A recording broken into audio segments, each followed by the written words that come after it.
ഇനി ആരെങ്കിലും ഉണ്ടോ? ഒരാൾ കൂടി എന്തെങ്കിലും പറയാൻ? ഇങ്ങനെ ആരെങ്കിലും ഒന്ന് പറയുമ്പോഴാണ് മറ്റുള്ളവർക്ക് ഇത് പഠിക്കാനൊരു പ്രചോദനമൊക്കെ കിട്ടണതേ.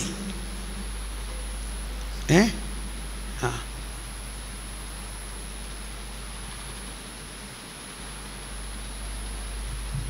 ഇവിടെ ഔസപിതാവും മാതാവും പഴയ നിയമം എത്ര വ്യക്തമായിട്ട് പഠിച്ചിരുന്നു എന്ന് ആ വിളി ലഭിച്ചപ്പോൾ അവർക്ക് പെട്ടെന്ന് ഗ്രഹിക്കാനും അത് സ്വീകരിക്കാനും കഴിഞ്ഞു.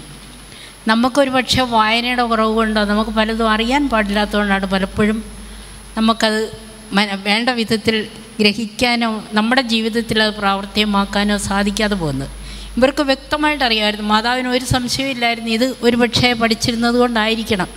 നമുക്കിപ്പോൾ ഇത്രയും പ്രായമായി സിസ്റ്റേഴ്സായിട്ട് പോലും വചനം നമുക്കൊന്ന് പഠിക്കാനോ അല്ലെങ്കിൽ ഒരു വാക്യം ഒരു പ്രധാന സന്ദർഭങ്ങളിലൊന്ന് കോട്ട് ചെയ്യാനോ നമുക്കാർക്കും സാധ്യമല്ല. Thank you. അപ്പോൾ ആ വിടവ് നികത്തണം നമുക്ക്, അല്ലേ? ഇനി ആരെങ്കിലും അമ്മയ്ക്ക് പറയാനുണ്ടായിരുന്നു?